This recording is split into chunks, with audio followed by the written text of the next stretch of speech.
Então, bom dia a todos. Muito obrigado pela audiência, pela paciência. Estamos hoje em pleno domingo fazendo essa aula de penas alternativas, mas eu acredito que vocês vão ver que o domingo de vocês vai valer a pena. Então, meu nome é Franklin Lobato, aqui estão os contatos do Facebook e do Twitter para que vocês possam fazer as perguntas, né? Mandar algum tipo de comentário. E não se esqueçam de ir lá, dar uma olhadinha e colocar o ok lá, para que a gente possa divulgar isso para todo mundo. Então vamos lá, nossa aula de hoje é penas alternativas.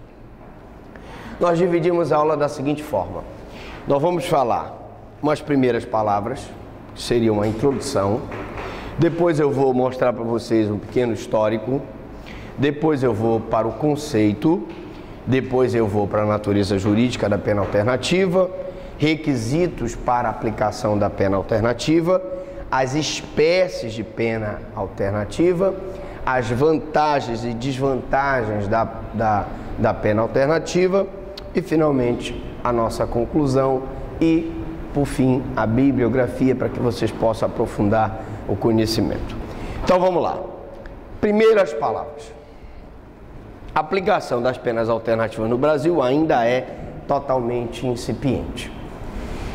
Nós vamos verificar que em certos países já é mais de 70% da população carcerária, ela já tem aplicada a pena alternativa. Justamente porque nós vamos ver durante toda essa aula que a pena de prisão ela se encontra no nosso país falida. A prisão ela já não ressocializa. E a pena alternativa, como o próprio nome diz, é uma alternativa à pena de prisão que não cumpre seu papel. Apesar de ter sido introduzida em nossa legislação em 1984, com a reforma que houve do Código Penal, a aplicação ainda não é abrangente.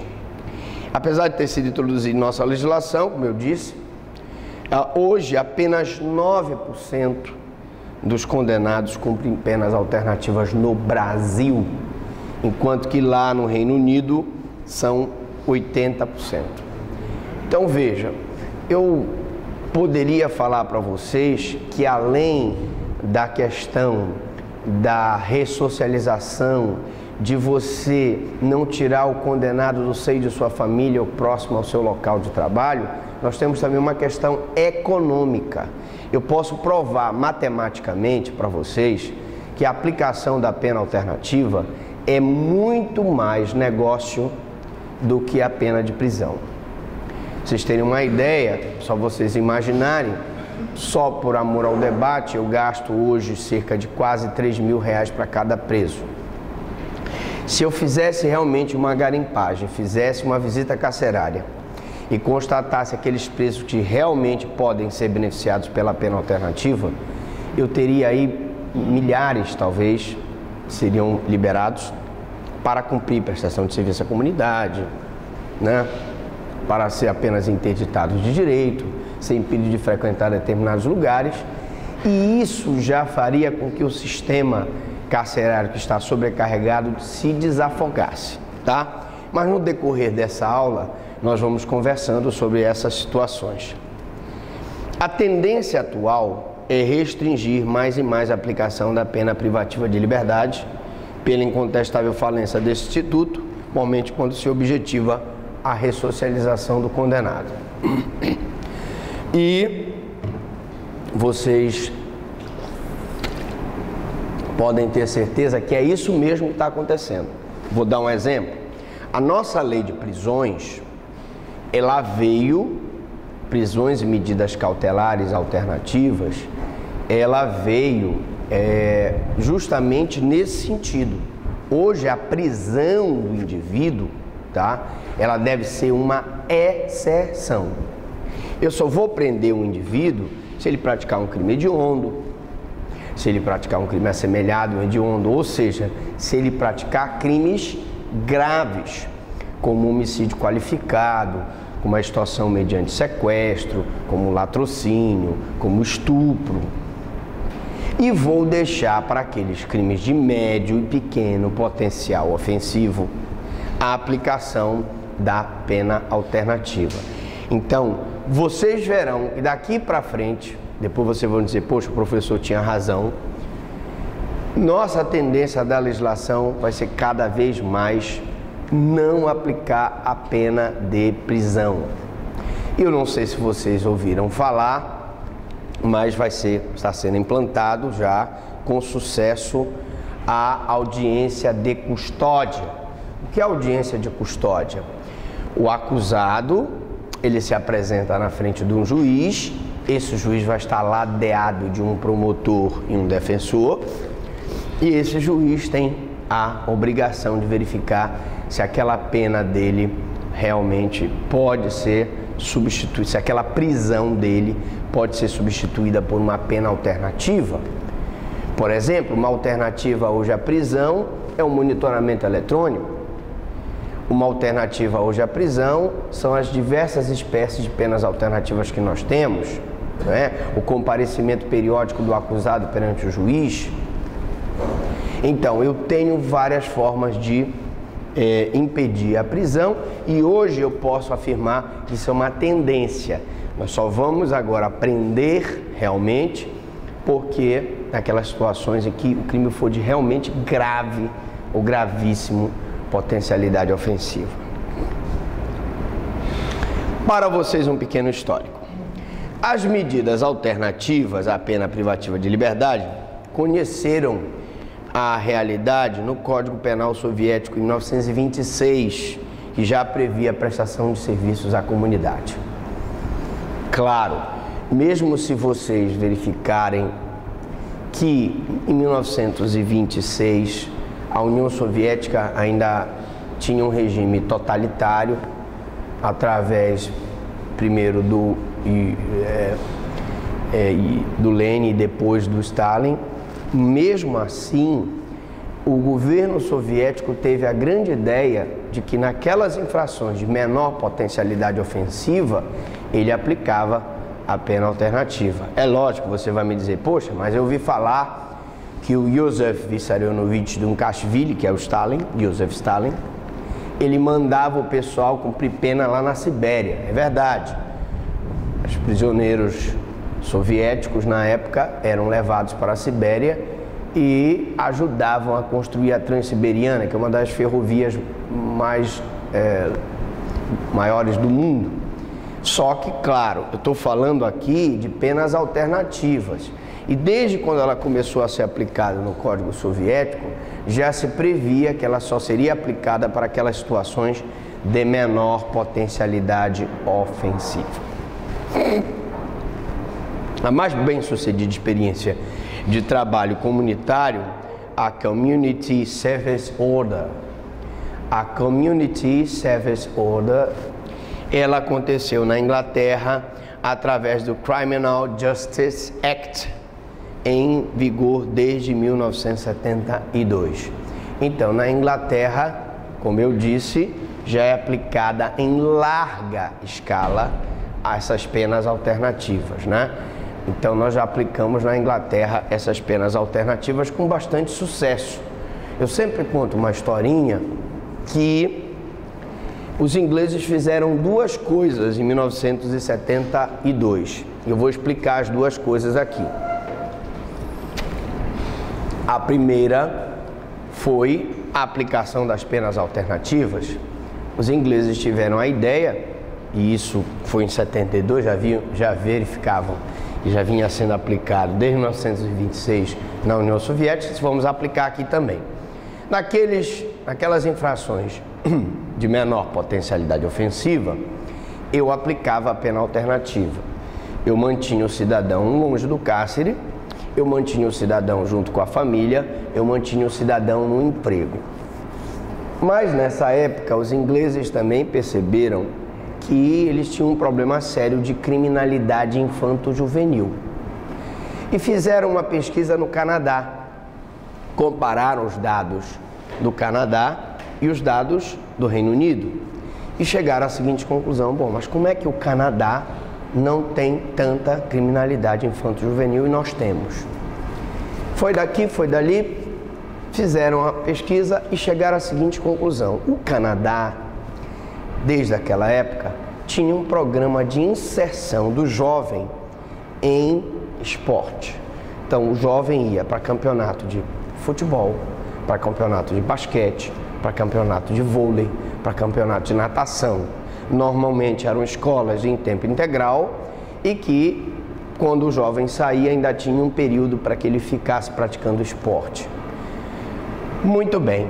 Quando a Inglaterra, então, começou a aplicar essa política canadense, junto com as penas alternativas, houve esse sucesso. Porque não é só aplicar a pena. Eu preciso também da prevenção, que nós chamamos em criminologia de prevenção primária. Dar àquelas pessoas os direitos, assegurar àquelas pessoas os direitos e garantias fundamentais. Então você dá uma boa casa, você dá um emprego com um bom salário, dá uma boa escola, dá um bom plano de saúde para que aquela pessoa possa vir a se desenvolver. Bom, o êxito inglês influenciou diversos países que, embora com algumas peculiaridades, adotaram o Instituto, a exemplo da Austrália, em 1977, né? Dinamarca e Portugal, em 1982, o Brasil, com o advento das leis 7.209 e 7.210. A 7.210, para informação de vocês, é a lei de execução penal, tá? A nossa lei de execução penal já previa, depois, lógico, ela é de 84, portanto ela teve a reforma no Código e ela também já trazia dispositivos que previam a substituição da pena privativa de liberdade por uma restritiva de direito ou pena alternativa. Cite-se alguns então, vamos lá. Costa Rica em 1941 já aplicava, os Estados Unidos já na década de 60 aplicava a pena alternativa e os Estados Unidos, vocês sabem, né? Os Estados Unidos vigora, estou só apenas dando alguns aspectos históricos aqui. Ele vigora dois institutos interessantes, né? Vou pedir licença para explicar para vocês aqui. Vamos lá. Ele tem o plea guilty e o plea bargain. Professor, o que é isso aqui? O plea guilty é um instituto de direito norte-americano, ou direito saxão, que o acusado, ele chega na frente do juiz e se declara culpado. Guilty em inglês é culpado. Se ele se declarar culpado, eu passo automaticamente ao plea bargaining. O que é o plea bargaining? Bargaining é de barganha, de acordo. O próprio promotor americano, o attorney, ou public prosecutor, de uma instituição chamada Public Counsel, ele vai fazer um acordo de aplicação de uma pena. E pode, dependendo do caso, ser uma pena alternativa. Então, o cara é pego na rua pela polícia de Nova York e é levado perante um juiz. Lá, essa audiência de apresentação é feita o mais rápido possível.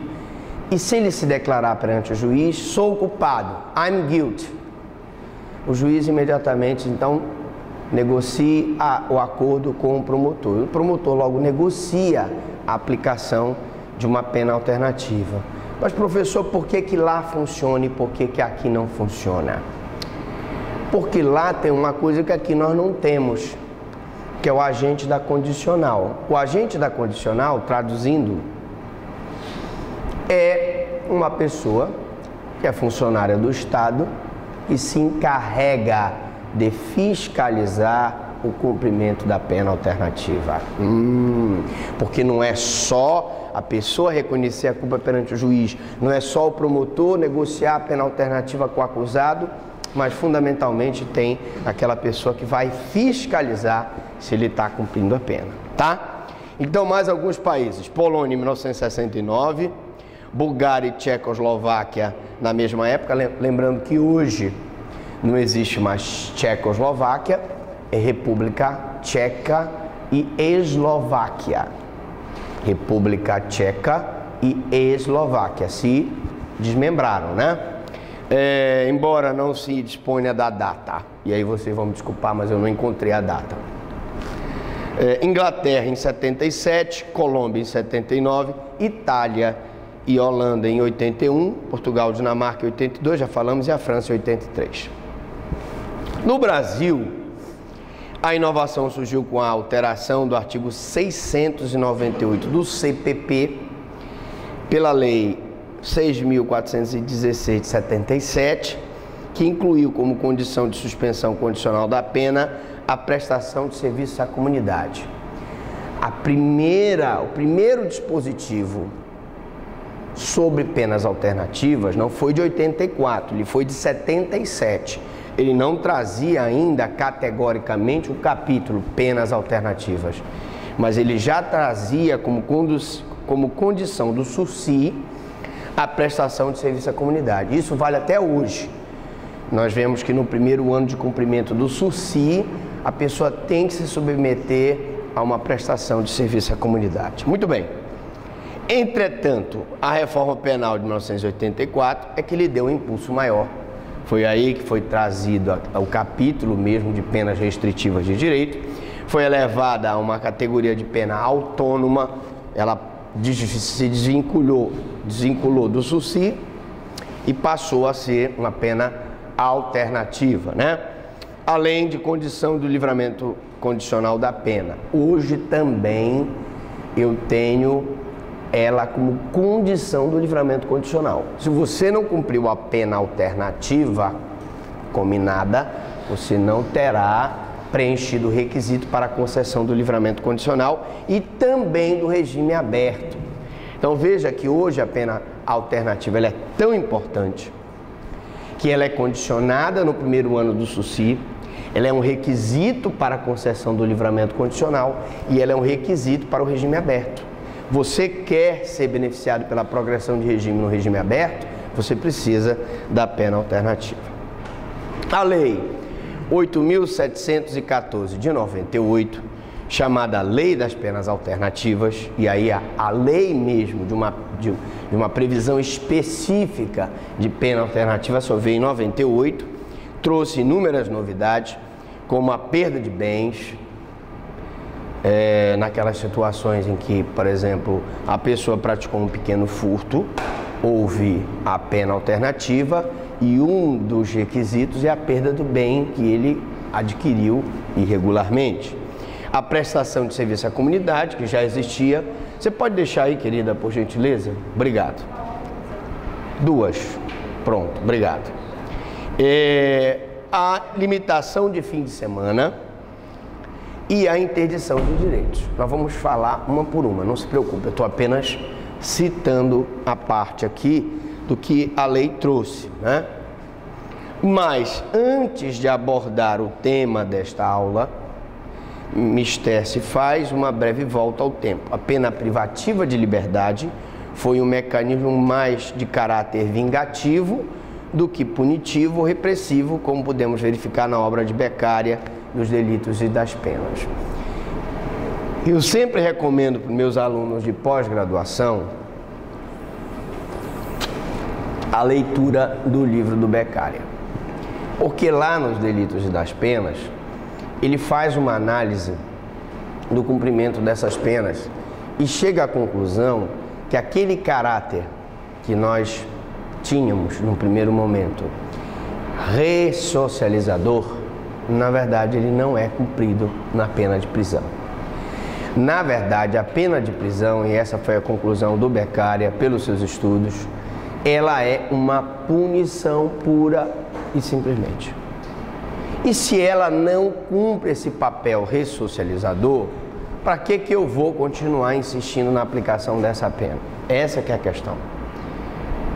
Não é isso?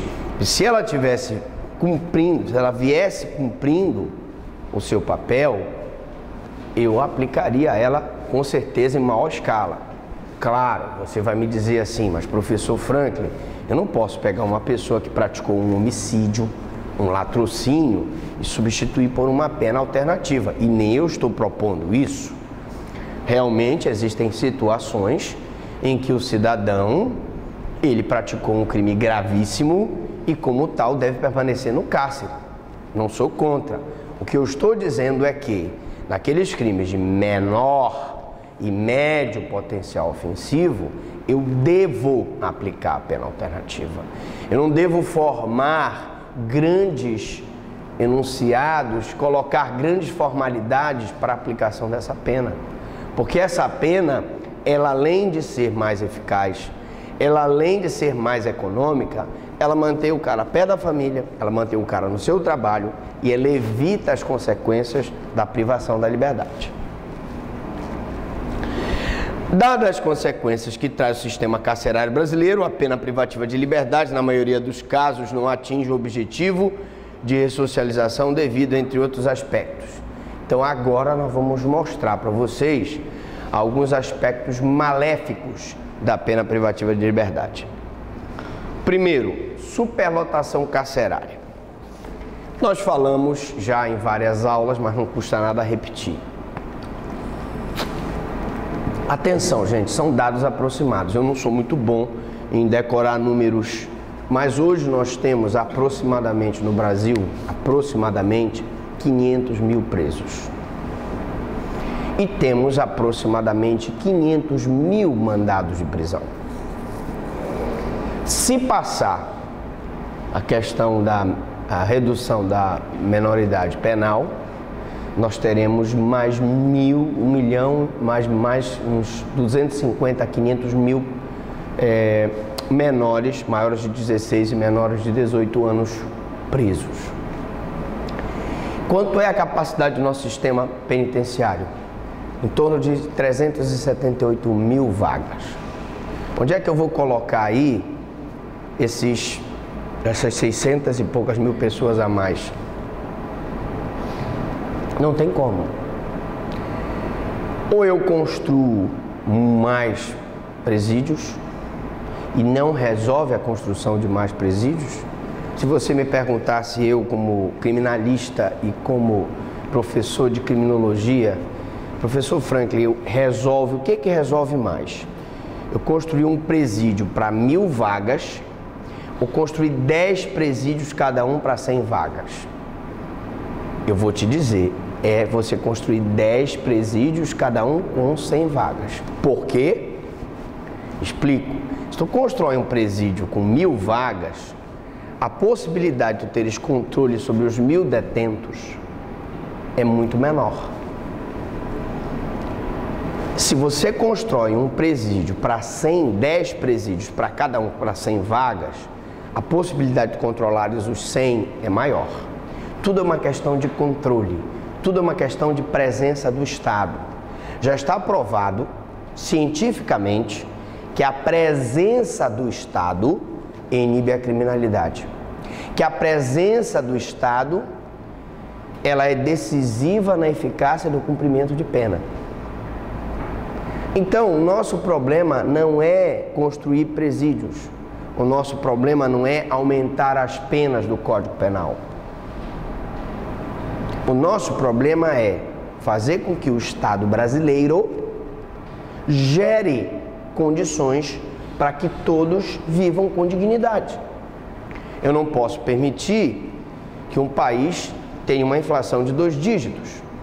Eu não posso permitir que os nossos juros sejam os maiores do mundo. Eu não posso permitir que a população sobreviva, a grande maioria, com menos de um salário mínimo. E aí, eu pergunto, se o cidadão não tem um emprego, se ele não dá educação para o seu filho, se ele não tem uma boa escola, se ele não tem previdência social, não tem saúde, como é que você quer que ele se desenvolva? Se você, o próprio Estado, tratar ele como um segregado? Com exceção de nós aqui que somos pessoas privilegiadas, você que está assistindo aí, pessoal que assiste na internet, é um pessoal extremamente privilegiado, não é todo mundo que tem internet. Nós aqui vivemos muito bem, temos uma boa casa, um bom carro, um bom emprego, mas e a maioria da população?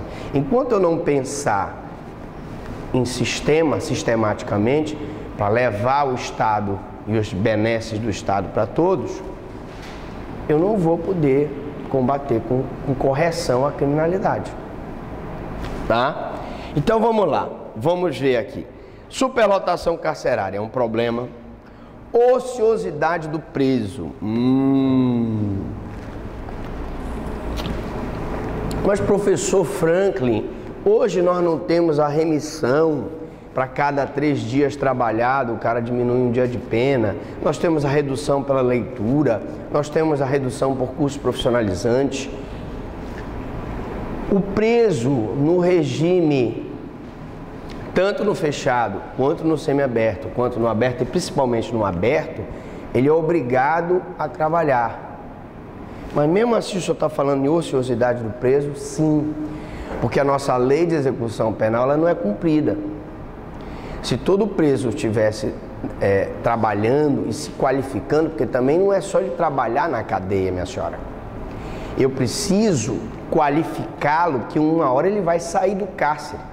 E se ele não tiver estudado, se ele não tiver qualificado, ele vai sair do cárcere e vai ganhar salário mínimo, vai se subempregar.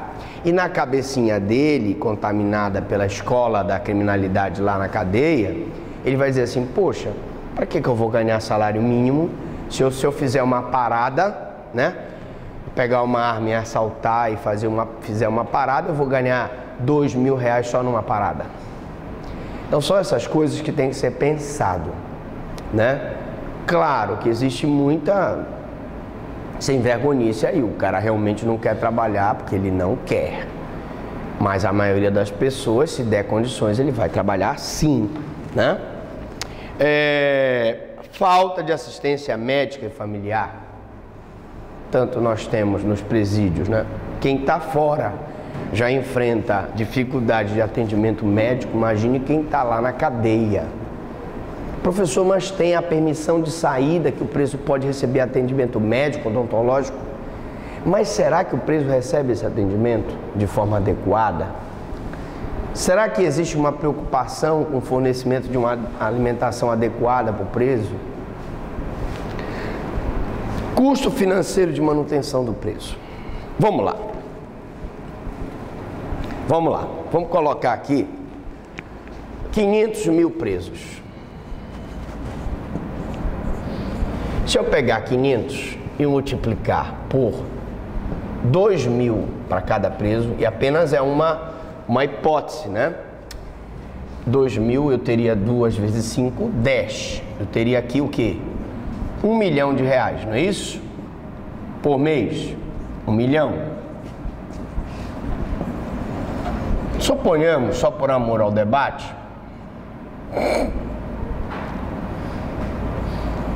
que desses 500 mil presos, eu colocasse a metade, 250, deixa eu pegar aqui uma canetinha melhor,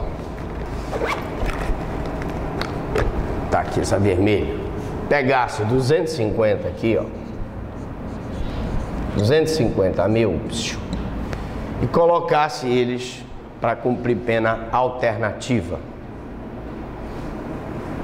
Gente, nós teríamos uma economia de R$500 mil. Só para dar um exemplo. Porque o preso que cumpre pena alternativa, ele não é gasto para o Estado. Quem está prestando serviço à comunidade, o Estado não está gastando.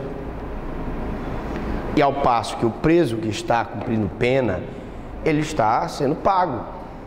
O Estado dá alimentação para ele, paga a luz do presídio, né? E outras despesas que tem com o uniforme do preso, com a limpeza da cela e etc. Você poderá me perguntar assim, professor, mas é uma solução, seria privatizar O que vocês acham? Na nossa opinião, nós temos dois sistemas. O sistema americano e o sistema francês. Se eu privatizo a penitenciária, mas mantenho a execução penal sob o controle do Estado, é um bom sistema para o Brasil. Por quê? Porque o Estado pagaria a penitenciária cuidaria da parte administrativa do presídio. Mas a parte judicial, concessão de SUSI, concessão de livramento condicional, progressão de regime, seria feito